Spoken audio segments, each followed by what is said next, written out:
প্রধান বিচারপতি তাকে ঠিক করবেন কে যাবেন, হাইকোর্ট থেকে একজন যাবেন, পিএসসি চেয়ারম্যান থাকবেন, অডিটর অ্যান্ড কন্ট্রোলার জেনারেল থাকবেন, এবং রাষ্ট্রপতি দুজন বিশিষ্ট নাগরিক ঠিক করবেন, যার একজন অবশ্যই মহিলা হবে। এই সার্চ কমিটি দিয়ে যে নির্বাচন কমিশনটি গঠিত হয়েছিল 2022 সালে, তারা 2024-এ কি নির্বাচন আমাদেরকে উপহার দিয়েছে আমরা দেখেছি। সার্চ কমিটি নিয়ে অনেকগুলো কথা হতে পারে। আমরা একটা কথাই বলেছিলাম যে যদি 5 জন ফেরেশতাকেও নির্বাচন কমিশনার হিসেবে বসানো হয়, তাহলেও একটি সুষ্ঠু নির্বাচন সম্ভব নয় যদি না সরকার, দল এবং রাজনৈতিক কর্মী যারা আছেন তারা সুষ্ঠু নির্বাচন চান। যাই হোক, আমাদেরকে আজকে খুবই লিমিটেড আলোচনা করতে হবে। সার্চ কমিটি গঠনের ব্যাপারে আমি এটুকুই বলতে চাই, যেহেতু এই পজিশনগুলোতে, এই সাংবিধানিক পদগুলোতে যখন যেই সরকার ক্ষমতায় আসে, যেই দল ক্ষমতায় আসে, তারা আপ্রাণ চেষ্টা করে তাদের নিজেদের লোকদেরকে পদায়ন করতে। সুতরাং আমরা মনে হয় যদি আমরা ওপেন করে দেই সার্চ কমিটিটা, যে রাজনৈতিক দলগুলো নাম দেখ, তাদের মধ্যে কোন দল কাদেরকে নাম দিচ্ছে সেই নামগুলো পাবলিক করা হোক, সেগুলোর উপরে এই ধরনের গোল টেবিল আলোচনার আয়োজন করা হোক, তাদের পক্ষে বিপক্ষে বিতর্ক হোক, তারপরে সেখান থেকে নাম নিয়ে আমরা সার্চ কমিটি গঠন করব। সার্চ কমিটি গঠনের পরে আবারও আসছে যে ইলেকশন কমিশনার কারা হবেন, সার্চ কমিটি কাদেরকে ইলেকশন কমিশনার হিসেবে বসাবেন, সেখানেও আমি আবারও ফিরে যাব রাজনৈতিক দলগুলোর কাছে, বিকজ তারা সবচেয়ে বড় স্টেক হোল্ডার।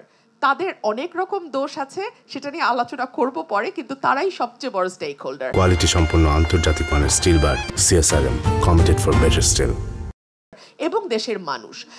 সুতরাং আবারও আমরা ফিরে যাব সেই রাজনৈতিক দলগুলোর কাছে, সেখান থেকে নাম আসুক ইলেকশন কমিশন হিসেবে তারা কাদেরকে দেখতে চান।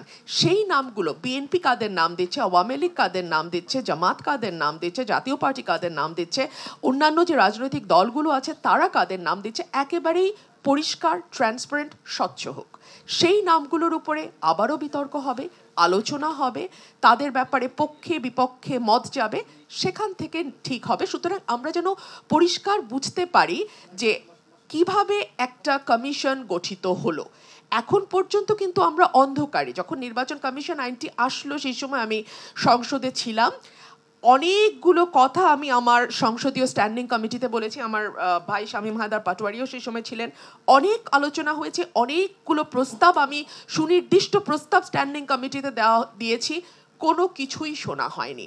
এবং খুব ইন্টারেস্টিংলি দাড়ি কমা জাতীয় সংশোধনী দুটো নেওয়া হয়েছে, এবং সেটা খুব বড় গলায় বলা হয়েছে যে আমরা বিরোধী দল থেকে সংশোধনী নিয়েছি। আর রাজনৈতিক দলগুলোর ব্যাপারে আসলে একটা কথা না বললেই না, সেটা হচ্ছে যে আমরা একেবারে নিশ্চিহ্ন না হয়ে যাওয়া পর্যন্ত কিছুতেই ক্ষমতার চেয়ারটা ছাড়তে চাই না। এবং এটা ছাড়তে চাই না বলেই চিফ জাস্টিস থেকে শুরু করে একেবারে ইউএনও পর্যন্ত সব আমার হতে হবে, আমার নিজের হতে হবে, এবং এমন হতে হবে যাতে আমি যা চাই, যেভাবে চাই, যখন চাই, যে প্রক্রিয়ায় চাই, এক্স্যাক্টলি ওইটাই ইমপ্লিমেন্ট করতে হবে। আমি আজকে খুব মাইনিউটলি লক্ষ্য করছিলাম, আমি দেখছিলাম আজকে কিন্তু আওয়ামী লীগের কোনো রিপ্রেজেন্টেটিভ এখানে নাই, কিন্তু গত 1.5 মাস আগেও আওয়ামী লীগ ছাড়া আসলে কিছুই আমরা চোখে দেখি নাই। এটা কিন্তু একটা বড় শিক্ষা আমাদের জন্য। কিন্তু আনফর্চুনেটলি আমাদের চেয়ারটাতেই সম্ভবত কোনো সমস্যা আছে, যে কারণে যাই হোক না কেন এই শিক্ষাটা আমরা আসলে কেউই নেই না। ধন্যবাদ।